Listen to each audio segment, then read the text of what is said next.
Well, hi everyone. Welcome to another edition of the Speed Tips by Bob and Chad. Welcome, you guys. We enjoy doing this and we look forward to it. What all is happening at Weir's machine, Chad? Oh, just another crazy Monday here. Getting the last, all the procrastinators getting their cars ready to go. Some of them still haven't ran, thrashing, getting everything ready to go. But I see the season's kind of getting kicked off in Iowa there last weekend, huh? Yeah, that was pretty cool. We got to race at Boone and they got to race at Stewart. And I didn't make the show at Stewart. I'm not a big fan of Sunday night racing because that seems to have an effect on Mondays a little bit. And so I don't know a lot of Sunday night stuff. But Saturday night we went to Boone. Boy, heck of a show. I mean, they must have had 180 cars. Um, the guys there at Boone, they worked the racetrack quite a bit, trying to keep the racetrack in good shape. And like I said, it was pretty good. Racing was good. Um, congratulations to Tim Ward on his win there in the modified deal. And Taylor Cool in her new BHE car won. She looked good. I mean, she was pretty fast, and there was a couple guys that were racing with her pretty hard, and she did a great job. I was very, very proud of the job she did. She looked good. The car looked good. And, yeah, I couldn't complain at all about that. That was pretty awesome. I know she works pretty hard at it, and so congratulations to her. Um, don't remember, well, Dallin Murdy won the stock car. That's just sort of the way the stock car goes nowadays. I mean, if Dallin's not up front, he must have broke. Yeah. Man, that kid's fast. Dad ran second, and I heard that they ran first and second again at Stewart. And Troy Jerovitz from KMJ Motorsports, he ran third both nights. And so stock cars put on a heck of a show. And like I said, the modifieds and the B mods or the sport mods they had a few struggles with the racetrack, kind of getting things rolling a little bit, but when they could get some consistent laps, they were fast and they did an awesome job. Looking forward to the season starting. I mean, it's weather doesn't look that outstanding for this next weekend here in Iowa. The highs don't look super duper great, so I don't know if old Bob will attend. I'm not. That frostbuster thing is. Yeah, I like to froze my butt off last weekend at Boone. God, it was cold. Oh boy.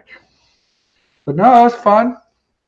Um, my secretary and my son-in-law, my daughter and my son-in-law brought this nice brand new Ultra Force machine back last Wednesday. So that was pretty exciting. I mean, that was like Christmas all over again. So Yeah. that was pretty cool. So looking forward to getting to use that. And I think Bobby's done. I've seen a couple pull bars that I shipped out today, so he evidently must have used the machine. My good pal Austin that answers the phone and does the shipping, he was ill today, so Bob kind of got nominated for all that shipping, and I'm thinking, man, Austin does a hell of a job. I need to really compliment him. Oh boy, I was struggling. Of course, it's been quite a while since I've done some of this, so I don't necessarily know how the new credit card deal goes, and I don't necessarily know how UPS from the what we used to have, the screen we used to have is totally different now, and I'm like, oh man, but we got through it. Got quite a few packages out, so I was pretty happy with that.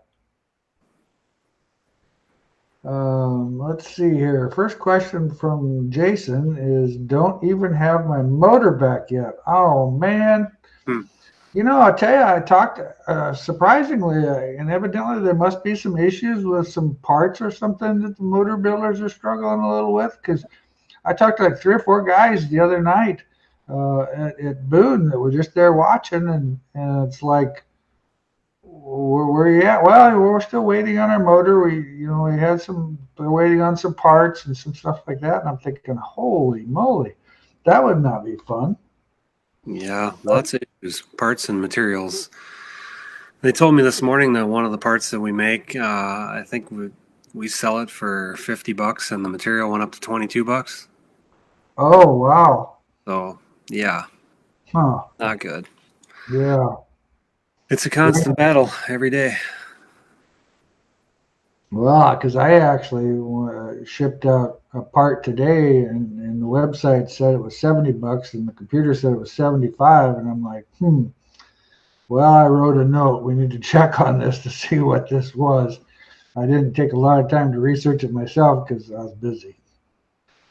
Jim says he's still ice fishing in northern Minnesota. I heard that. I had a guy that I was talking to the other day, and he made the comment that a lot of the lakes up in Minnesota still have ice on them. And I'm thinking, wow, my son-in-law tried to go fishing. I went out once, and it just, the water still is 42, 44 degrees down here, and it's just too cold. But whatever. It'll get warmer. Eventually that'll happen. So, do you scale and check ride heights with shocks connected? I find the inconsistency with the gas shock connected. I actually set everything without the shocks. And now if my rear shock is on a coilover, of course, then I have to set it with a coilover. But if it's like a sport mod, we unhook all the shocks. The gas shock can be kind of finicky. And the thing that people have got to remember that once you're on the racetrack, the car really doesn't know what the gas pressure is and stuff like that, because it's not setting in a neutral state or in a static state anymore, so it doesn't make any difference. Well, Joel, we're doing pretty good. Sounds like Chad's doing pretty good. I've been doing really good. Like I said, I got nominated today to be in charge of shipping, and so I texted Austin tonight and said, "You're going to be here tomorrow, right?" And he said, "Yeah." He said, "I'm feeling pretty much better." I'm like, "Well, this is good. This is really good. 2 days of this, man, I might be pushing it." But anyway, Chester's got a question. I have a 16-inch centered quick change in my modified. The right rear drive flange is flat faced with a short axle than the left rear. What's the reason for that? Boy, Chester, I don't know if I can answer that question, to be honest with you. I'm not. You got any ideas? No, it must be two different hubs then? I'm not sure. I've never. Well, it would almost sound like it would be two different hubs, but yeah, Chester, I really don't have an answer for you, and I'm really sorry about that. I have no clue. Old number 7 garage. Thank you guys for the knowledge. I put it to good use over the weekend. Had a fast car, couldn't do without you guys. Well, I appreciate that. I talked to a guy in Georgia today that it was kind of by accident, because I had to call him to get his credit card number. Well, lo and behold, he's a Bob and Chad tuner. And so that was about a 30-minute conversation, but it worked out pretty good. I mean, he's a good old boy, and he races UMP stuff. He's down in Georgia, and they're going to Ohio this weekend to race. And I'm thinking, wow, you guys get into this traveling thing. Woo. Oh. Holy cow. Dan, I'm setting up how much lower do you make the right side? Well, like in the front, of course, and I measure, on my ride heights, when I measure the front end, I measure from the control arm bolt to a level surface or the floor. And I always run my right side, my right front 3/8 of an inch lower than I do my left front. And that's at a pretty close angle. In the rear, it's a half an inch. I run the right side's a half an inch lower than the left side. And the left side, with the spring load and stuff, is going to be higher automatically. Sean, I'm not going to tell you who I was talking about because, to be honest with you, I don't even remember the guy's name because it was such a busy day, so I couldn't really tell you. On a stock car that's tight only on entry, what is the most effective way to adjust that issue without compromising handling on the other points of the racetrack? Well, a lot of times if the stock car is tight on entry, it's because it's getting on the right rear too quickly, and what's happening is it's getting too much side bite too fast. I highly recommend putting a 1/2 inch wheel spacer on the right side. That seems to work out pretty good. We played with that a little bit the other night on one stock car guy that we had, and it seemed to help his car quite a bit. He was a little tight getting in. Now, as the feature went on, because they ran after the sport mods and ran after the modified, so we talked him into taking it off, and his car was pretty good all night long. But in the beginning of the evening, it was too tight. He wasn't super tight, but it was just enough that the car wouldn't rotate, and that seemed to help it rotate quite a bit. Okay.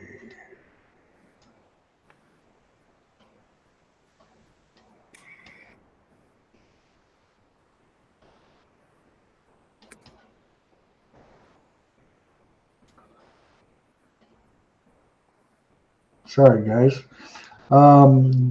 Josh. Hi, Josh. How's things going in Nebraska tonight?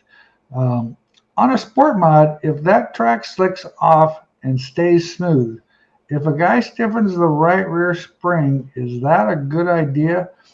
Also, what about lowering the right rear bar on the chassis and moving it up a click on the rear end on the cage?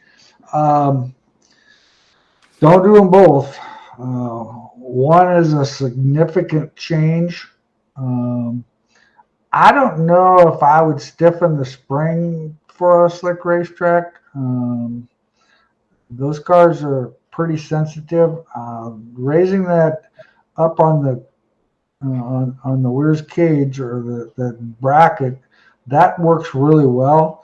We do that quite a bit when the racetrack gets real slick. It's going to tighten it up quite a bit getting in, but it's really going to tighten it up coming off, and it's going to definitely give you some traction.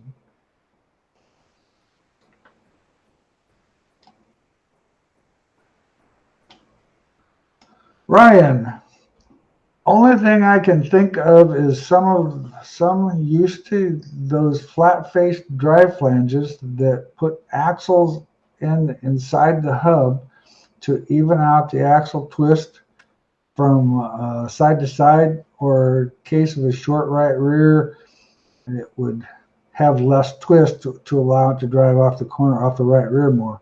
That makes sense. That's a very good point, Ryan. Thanks a lot for chiming in here and letting us know that's that's definitely a possibility. You bet. UMP Pro Mod. During practice at fairly fast heavy track, car felt like it was laying on the right rear as opposed to rolling off the right front. On that type of racetrack, it's very possible you could probably use a little bit more spring. Once again, wheel spacer on that right rear or 1/2 inch might help that quite a bit. What's your opinion, Chad? I'd say that's probably about right. I'm trying to think what else I would do. That's probably the two main things. Is I'd try that 1/2 inch spacer, but then I'd probably stiffen that right rear spring up a little bit.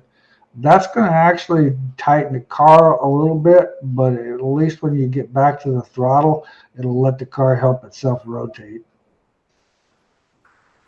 Andrew, on an IMCA modified, when setting birdcage distance from the quick change bell, how much toe should I have on the 4 bars from the cage to the chassis mounts? What's your opinion on that? We talked about that a couple weeks ago.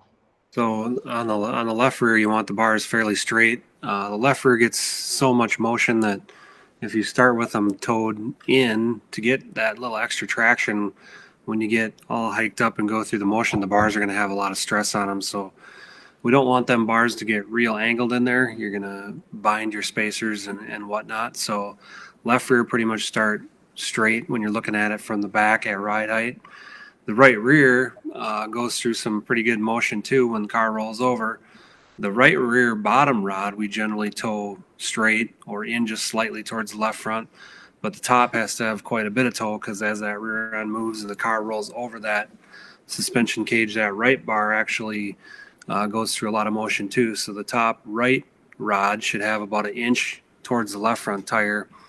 Otherwise, that thing, if you start that right rear straight and that thing rolls over and it points that bar towards the door of the race car, then when you pick up the fuel, you're going to have a push in the car. So bar tow is very important and definitely needs to be addressed. It's set at ride height, looking from the back of the car, and that right top rod's pretty critical. I seen a guy in Vegas a couple years ago that couldn't figure out what was wrong with his car, and I went over there and he actually had the spacers flopped on the frame, so that thing was like 2 inches to the right at ride height. So when the car rolled over, the thing was pointing towards the middle of the door, and every time you picked up the gas, it just made the car shove. So bar tow is definitely very important and needs to be addressed.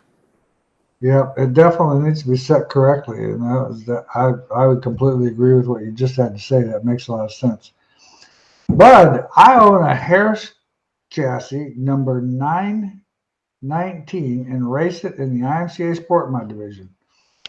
Well, I'll tell you what, those cars in that era were pretty darn good race cars with 2-link rear suspension on them when we were running them as an A mod, and they're still good old cars. And so congratulations, Bud. That's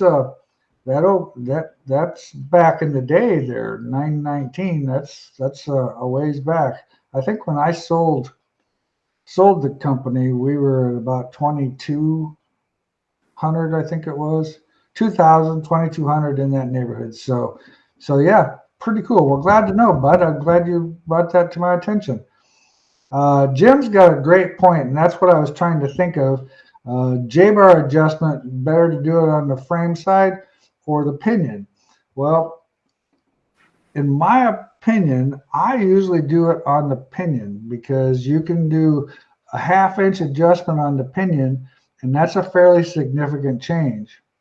But back to the previous gentleman that was talking about the car being tight on corner entry, that was another adjustment that we could have mentioned to you, that if the car is really tight on the right rear, raise the J-bar up a little bit. That definitely will take some of that side bite out of the car. Stefan wants to know, Chad, do you sell a cambered right rear hub setup for a floater 9-inch Ford? If you don't, do you know who does? Whoa. We don't make any hubs, and I don't know the cambered stuff. I'm not sure if it's legal or not. I know that's an asphalt thing. Some asphalt cars run that, but as far as dirt stuff, I'm not sure who would have that available. Yeah, I'm not that familiar with it because I know, in IMCA stuff, we're not supposed to have it. And so, yeah, I'm not that knowledgeable on that one. Where to send you, Stefan? Ryan, taking the 4-bar tow in or out on an older car where the mounts are much narrower on the chassis and the cage than current mounts, should a guy cut them out and widen them out more and change the cages, or just run them pretty straight for least bind? Well, I mean, I think you can achieve it without changing the car. I mean, you can slide your cages around a little bit too, and I don't know whose cages you got. If you have double shear cages with a little bit of room, if you're running out one of our combos on the left rear, you can't really move the cage around that much. But if it's a left rear problem and your brackets are too narrow, then you might have to cut it off and move it around. But generally you can slide the cages around and adjust the spacers inside the suspension cage or the chassis to get the bar toe dialed in to where you need to be. Chester wants to know what our thoughts are on the tight helix right rear springs. Well, I think that's a driver preference. The thing of it is if you've got a 200-pound spring, that helix, that spring's probably got 2.5 inches of doggone. We even got flies already. This is unbelievable. That tight helix spring, when it coil binds, it's going to give you a ton of side bite. The problem is it's going to take at least 2.5 to 3 inches to get it to coil bind, and that's about the normal travel a right rear actually has. Some guys, like I said, some guys like it. Some guys complain that they can't feel the right rear with that spring in there. So that's kind of my thoughts on there. I don't, the 2 new cars that we put together this year, stock cars, we put regular springs in them. We sell them. We have them on the shelf. But like I said, it's kind of, from what I've kind of come to the conclusion, it's a little bit of a driver preference on how you want the right rear to feel. Yeah, it has to do with how much travel you're getting to. I don't know if you're a stock car or a modified, but in a modified, if you're only getting, what are you getting on the right rear, 2 inches maybe? 2 inches, yeah. That tight helix spring needs about 3.5 inches to do a rate change to what the tight helix is supposed to do. So when you're comparing a 225-pound spring and you're going 2 inches of travel, a tight helix versus a standard spring is going to be the same until you get to that tight helix to where you're coil binding the coils. So you really got to be careful what you're doing there and make sure you know how much you're traveling to know if that tight helix is going to be a benefit or not. And certainly if you're on a rough track, I wouldn't even think about putting it in. And I know the modified guys, I don't see as many modified guys running that spring as I do stock car guys. And I know from our customers, the ones that we sell it to most of the time is a stock car customer. Let's see.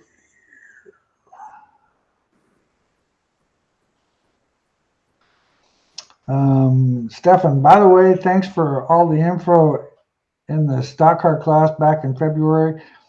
Between what I learned there and with my chassis, I took my 20-year-old hobby stock car out and made the A main in the street stock class.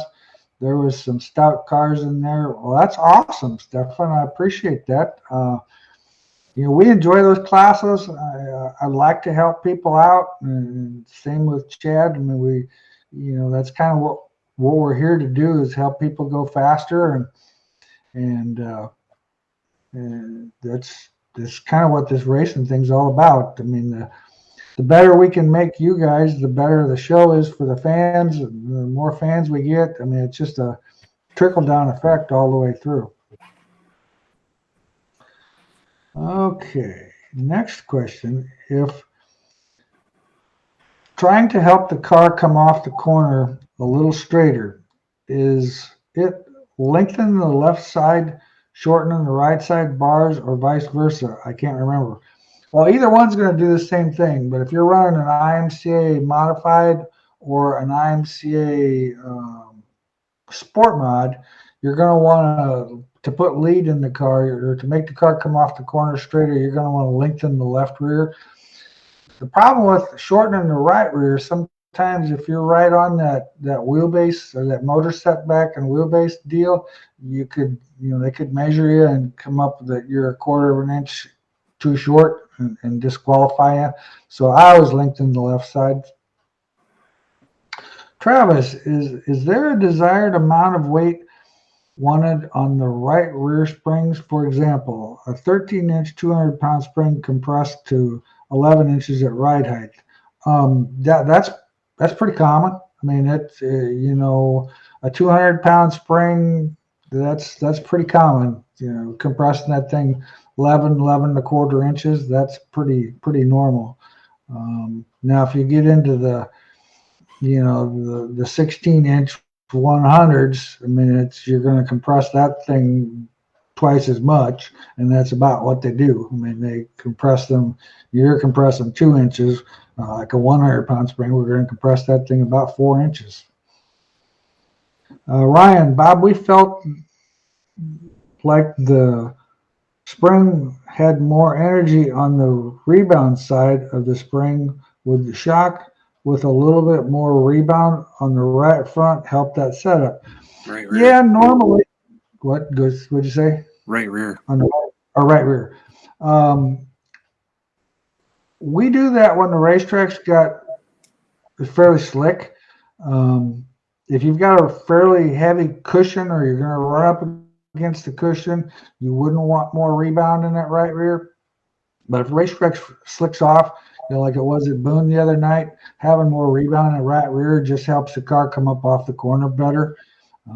That's a very good adjustment. That right rear does quite a bit coming up off the corner when you can hold it down.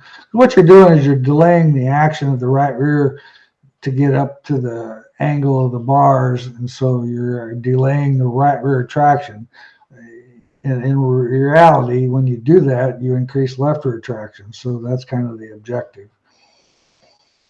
How much caster gain on a Wasota A-Mod? Well, as a rule of thumb, those cars run in the neighborhood of a degree. It kind of depends on your chassis builder, because there's not real one complete answer anymore. I know we've never tried to get over that degree because that's too responsive.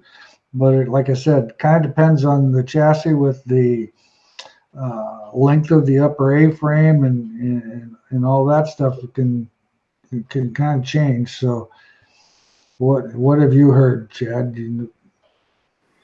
I'm not up on the caster gain on the front ends at all, other than what you preach at the schools. Right. No, I mean, a degree is pretty normal. That's kind of pretty standard. Don't forget, everybody, if it's 112 days to the Harris Clash, only 112 days to the Harris Clash. Be here before we know it. What? I'll be here before we know it. Oh, yeah. Trust me. Yeah, it won't be long, and I'll be complaining about those 98-degree temperature days. And, it's just, that weather thing gives you an excuse to complain about something. That's just kind of the way it goes. But no. Well, we got some time. Got any other questions? Do I have any other questions? Oh, I'm at the bottom of the question. Those of you, if any of you out there didn't get a chance to come to the schools or whatever this last winter, you can still get the school online at racetechinfo.com. They're still available, so if anybody needs anything like that. Any new projects you're working on, Chad? We're working on that lower tool. Yeah. That'll be awesome. Yeah, that'll be a common seller, no doubt about that. That's something everybody needs. 2020 GRT. I'm burning up the right rear tire, but nothing on the left rear. Any suggestions?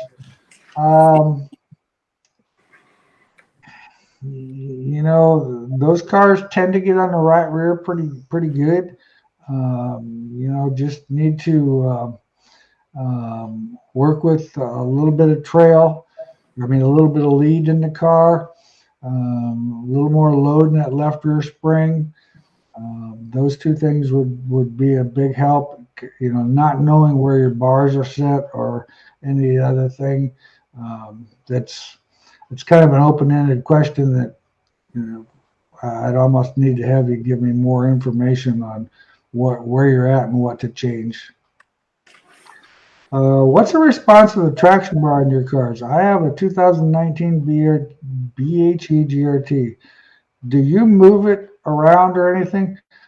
Kevin, no, we don't. I actually put that bar in there. It's kind of a chassis stiffener. And it does definitely help traction, because if you kind of look at the way that thing is actually diagonal and the way the car is built, what that does is it kind of takes the energy from the right front, moves it up to the piece of square tubing where the pull bar actually mounts to, and it kind of takes that energy back and then off to the left rear. So it just seems to keep the left rear loaded more. It just takes a little chassis flex out of the car.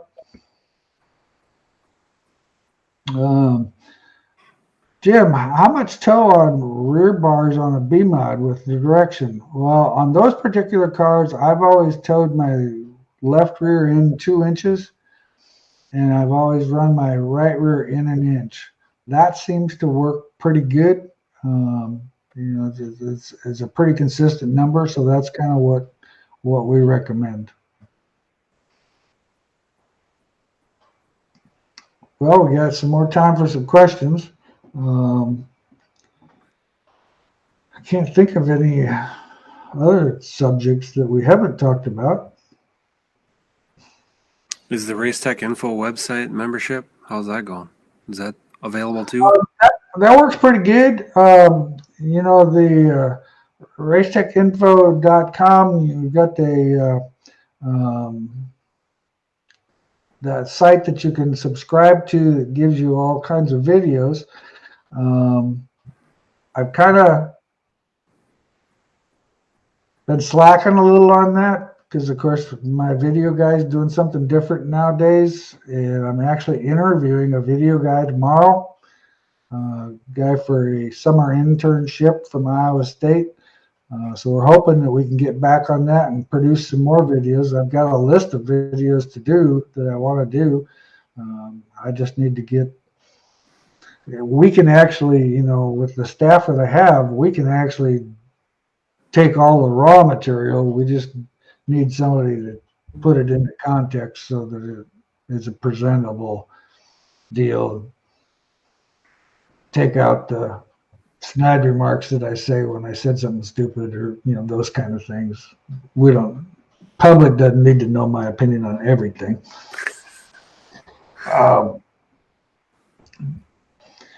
Tyler, measuring tire temperatures. If one side is hotter than the other, does that warmer side need more bite added? That is correct. Always want to use the old adage, and Kelly Shyrock used this phrase for numerous years. I've heard him say this, feed the heat. If a car is, it's just like the guy we talked to a little bit ago with the right rear burning off the right rear. The car doesn't have enough grip on that right rear tire. I mean, we need to load that right rear tire a little bit more and keep it so that it has. You're never going to get the left rear. Well, I shouldn't say never. On a good handling race car, the left rear is probably going to be 20, 30 degrees cooler than a right rear, just because of the side bite. The right rear tire ends up having a lot more tire flex as it goes through the corner, and when you're flexing the sidewalls, that creates heat. And so, another thing that maybe too low air pressure is creating. Maybe the tires you're running that right rear too low on air and it's flexing too much. That's a possibility too. You might want to think about that.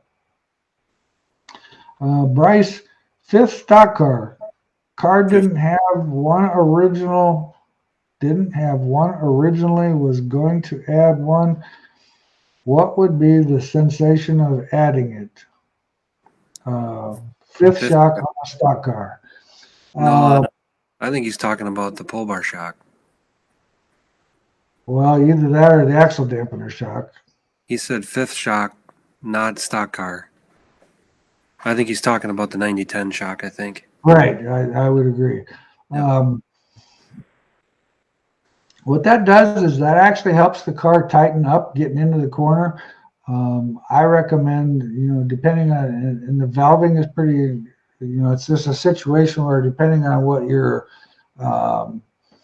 traction device is and how that works, but, like on a spring pull bar, They tend to run a little stiffer rebound or a little stiffer compression. The biscuit bars, you got to run a little softer compression with those.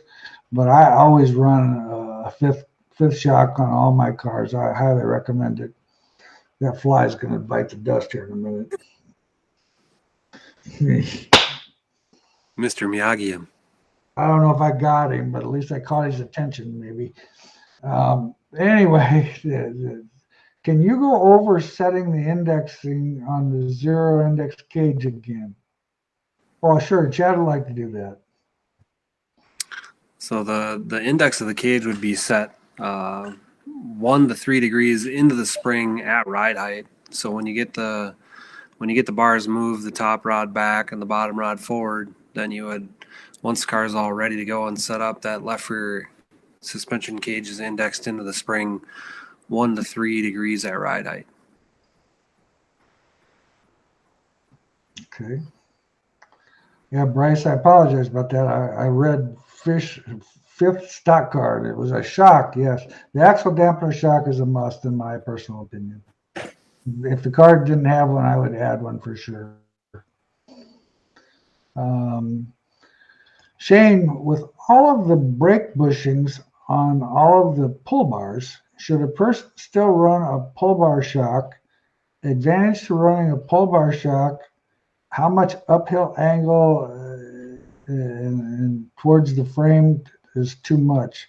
Well, I don't run over 10 degrees. I mean, 10 degrees is actually that's right on the edge. I wouldn't run a lot more than that because keep in mind, when the car's up on the left rear, you're gaining angle.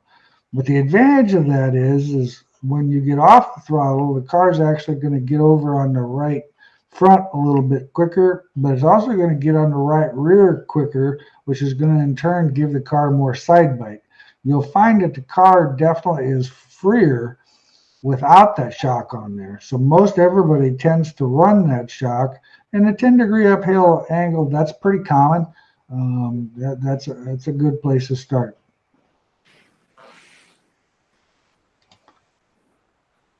What is the benefit of right rear brake floater rod on an A-mod? The benefit, go ahead, Chad. You sell that part. It depends on how the rod's pointed. So there's some different ways to tune that right rear with the brake floater.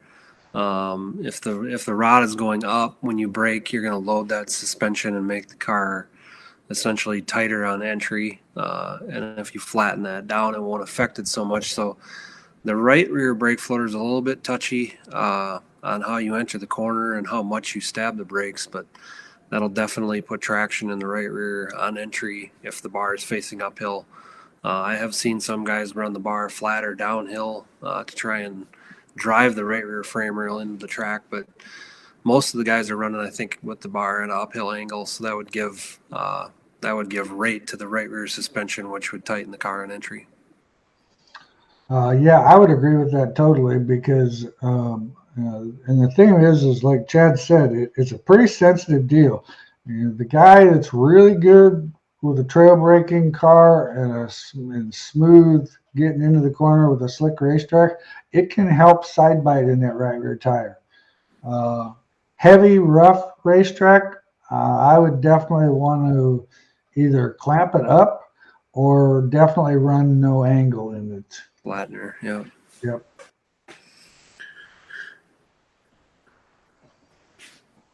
So what have the boys been up to would you guys have them doing anything exciting this weekend? Oh, we're getting ready for Turkey Tour 2022. I see. Turkey hunt weekend, yeah. Yeah. It was about time to get all those new trees planted out there at that acreage here pretty soon, isn't it? Got a whole bunch of trees coming. Yep. Yeah, we've been working hard out there. Awesome. Jim, Bob, what do you recommend for maintenance to brake pads? How often?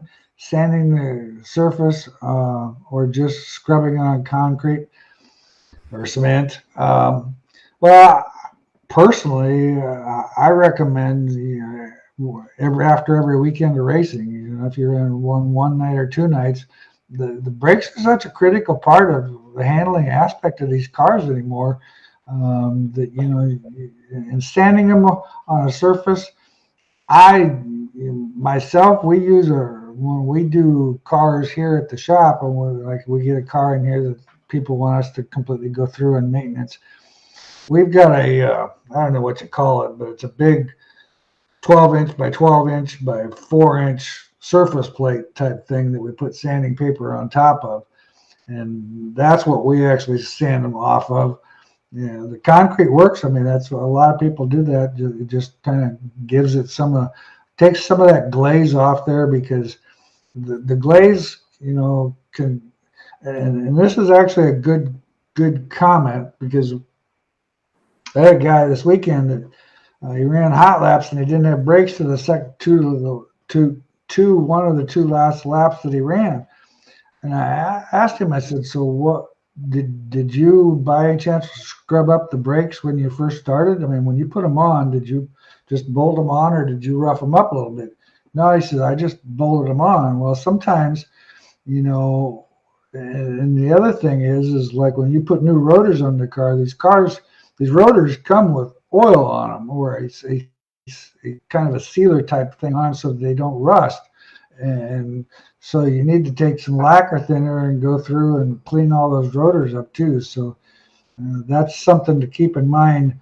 I always even rough the rotors up. We've got an orbital sander, and I'll just spin those rotors and just put a little context back in that rotor too.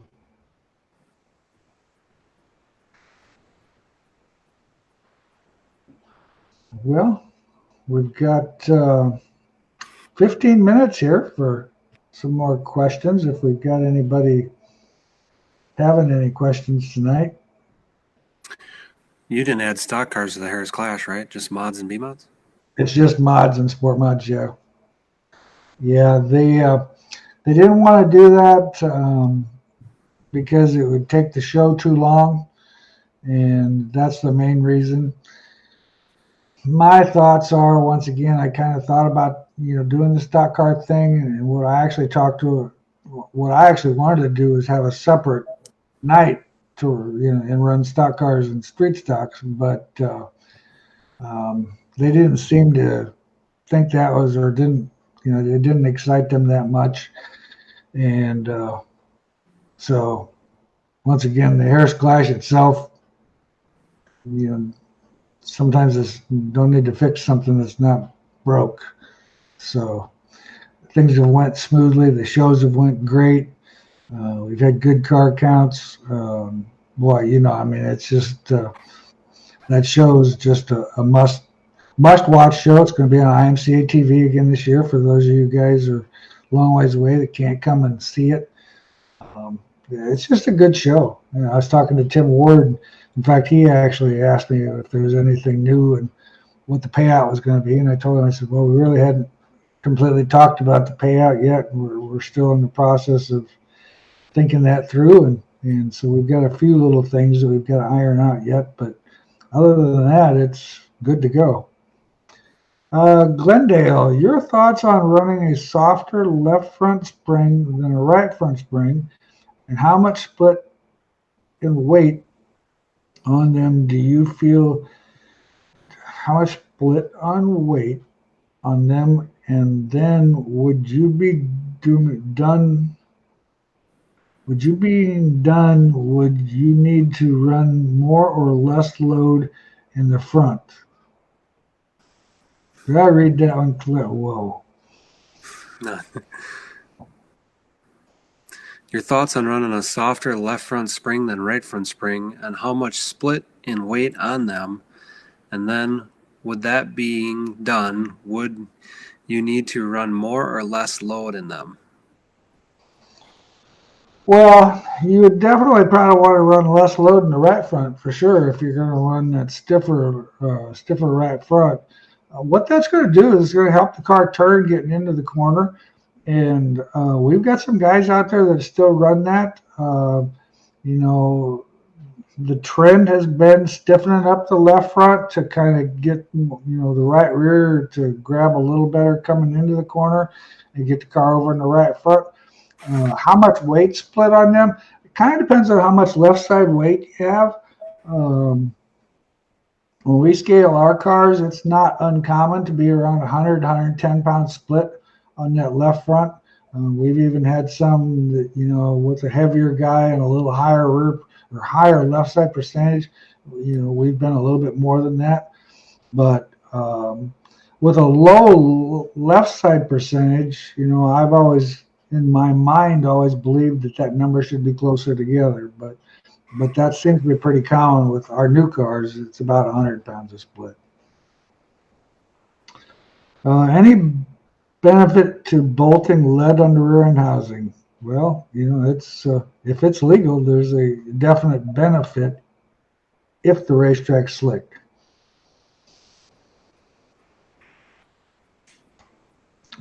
Rick, on the front of a car, is there any benefit to having the brake caliper located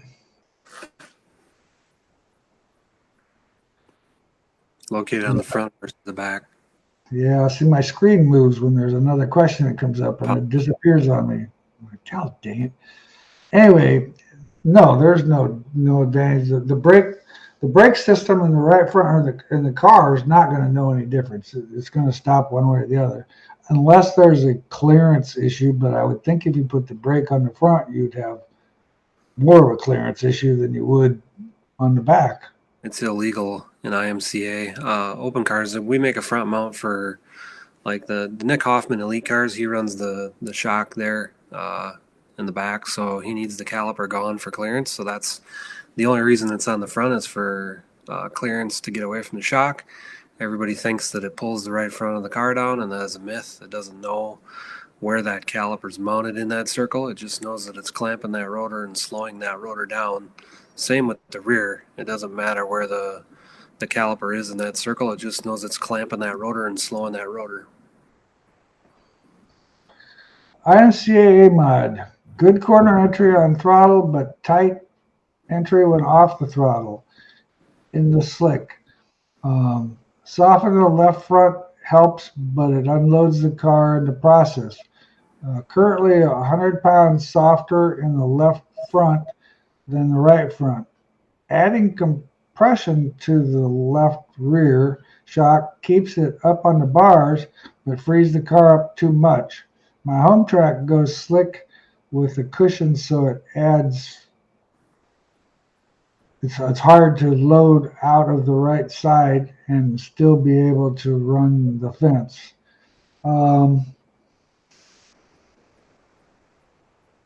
Daniel, give me a couple minutes here to think about that one. I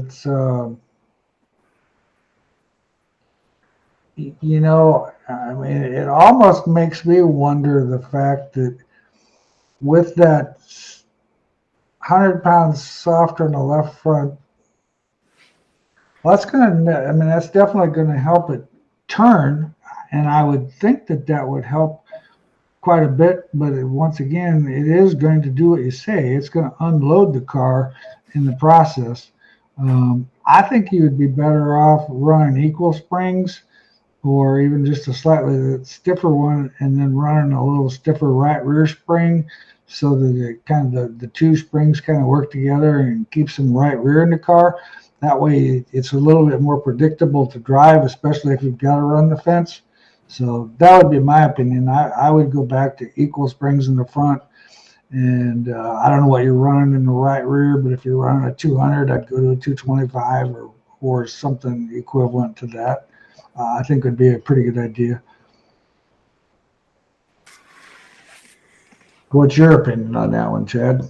I'd have to agree. That's a lot of spring split, in my opinion. Yeah, that's definitely going to make the car unload getting into the corner. I've never run more than 50. A lot of times I like to play with a 25 pounder, but then again, with the variance in the springs and with that stuff we talked about during the school, the product control, they're all springs. To make a $65 spring, there's got to be a little bit of tolerance variables there, and So you could have a 525 and a 550, and you might end up having two 535s. And it's not any one particular spring company that's that way. It's just that's just a common thing.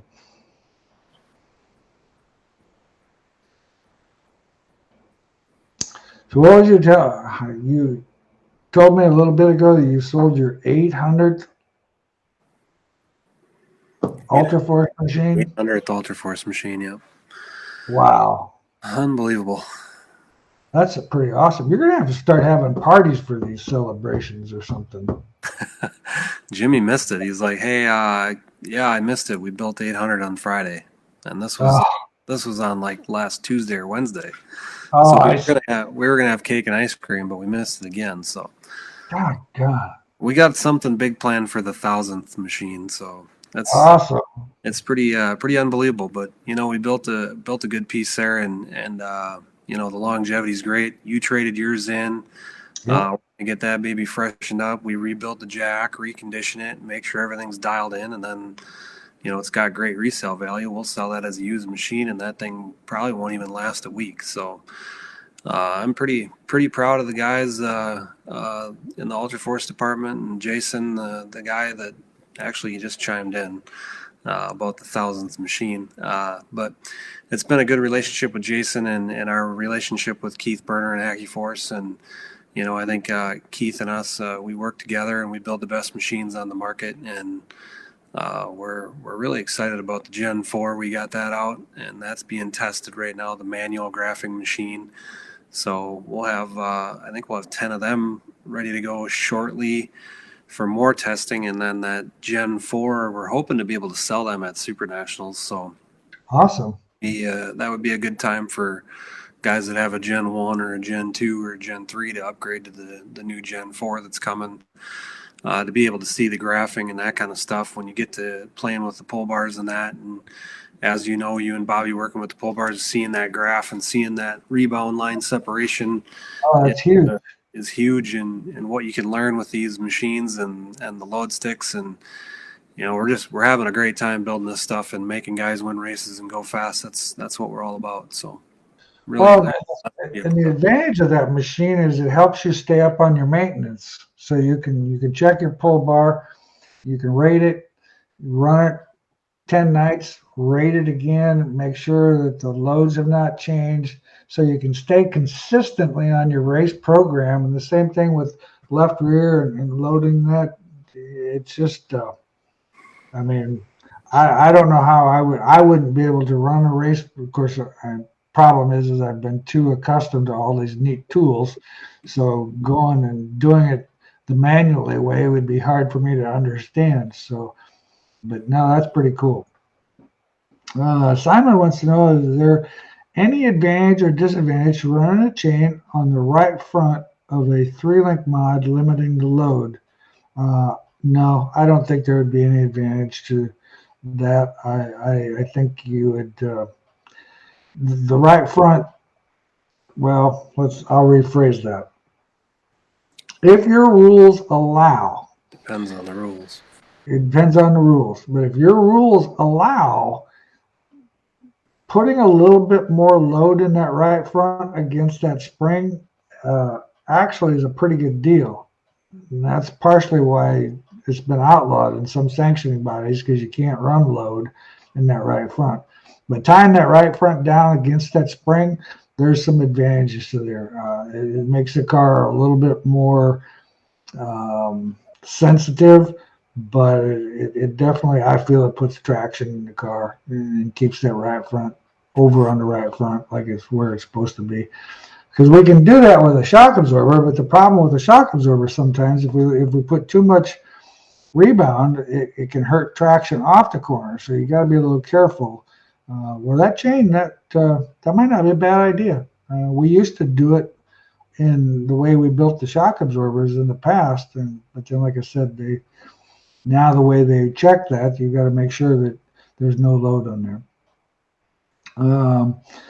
Gary wants to know, what's going to happen if I re-drill my right rear lower rear bird cage so that it's behind your original location at 4.5 inches. Well, it depends on, I don't know if you have room to drill that. I don't know what plate of ours you have. Kind of looking at the plates right now. I mean, you can drill a hole wherever you want to. I don't know what you're thinking there going behind center line, but if it's a 2-link car, putting a longer arm on would definitely be an advantage. But I mean, if there's meat in the plate, go ahead and drill a hole. It ain't gonna hurt anything. They're up above too. AJ Springborn and Bryce Carter. Questions. Oh, I missed them. When it was shuffling there. Oh. See AJ? Okay, got it. What's your thoughts on the 100-pound left rear spring in a sport mod? Was it compressed enough so that it stays compressed all the way through the corner at full hike? I know there's some guys that are running some of that stuff. From my opinion, by watching them, some of them are a little more inconsistent. But the theory behind that, keep in mind the left rear spring, when you're on the throttle, all of your traction is all off of your lower bar because there's no load on that spring, and that's why people went to those softer springs, because when you get off that, if you've got load on the spring, the car won't fall so much, and it'll keep the steer in the car. So in my opinion, I think it's a pretty good idea. I don't think it's one of those deals where you just bolt it in. From what I understand, when you go softer on that left rear, you need to go stiffer on the left front because we're, just to keep the car on. When you go softer with that left rear and you put a bunch of load in it, it's going to make the right rear free. So when you do that, then we almost have to put more spring in the left front to keep side bite in that right rear. So I think the left rear is a good idea. I don't think it's one of those deals that's completely just a bolt in, throw it in there, and go race it. I think you'll find there's going to be some other adjustments you'll have to make, and I know that left front spring is one of them. Bryce, thanks for the first answer. Yes, it's an A mod. Bob, this car always drives really straight and tight on entry with a 200 or a 175 right rear spring. Put a 150 in the right rear, finally felt like it was rolling over far enough and would rotate on its own. What's your thoughts? Is that too soft? Well, that's a pretty soft right rear spring. I would almost feel like the car would roll over and lay there. It would make the car feel lazy. If the car's not rolling on that 200 or that 175, raise some of your static weight up, like the lead, raise that a little higher. Do some other things like raise your left side ride heights a little bit, lower the right side ride heights a little bit, just kind of get it so that it naturally tries to tip over there. The other thing is make sure that your spring table is correct. Make sure that that right rear spring is not too high in the car, which is going to restrict the car to roll a little bit. Any thoughts, Chad? You nailed it right there. Okay, we did Jason. Matt, on the front of a hobby stock, do you see a benefit to a 12-inch left front spring or a 12-inch right front versus 11-inch 1100? Matt, I actually don't know if you'd notice the difference, to be honest with you. Run the short one. Yeah, I would run the short one myself because spring table. Yep. Yeah, the spring table is going to be down lower, and that's going to be a better benefit. Rockstar, he's been working on his race car. He's having some transmission issues. He had the transmission in and out of there about 10 times yesterday, and was telling me today that lifting an 80-pound transmission, and I was going to tell him that he's probably just getting old. I mean, what the heck? 80 pounds, 10 times up in the air. I mean, sounds like an age deal to me. I know I couldn't lift it one time. Hi there, Rockstar. How you doing? Hope you're getting your transmission deal figured out. But anyway, back to Matt. I would run I run the shorter spring because the spring table is going to get the car on the right front a little bit better, make the car a little more drivable. Well, we're up on our time. I want to thank all you guys. Great questions again tonight. Hope you guys are getting ready to go racing. Hope you get to go racing here pretty soon. And we will, what's today, the 8th? 11th.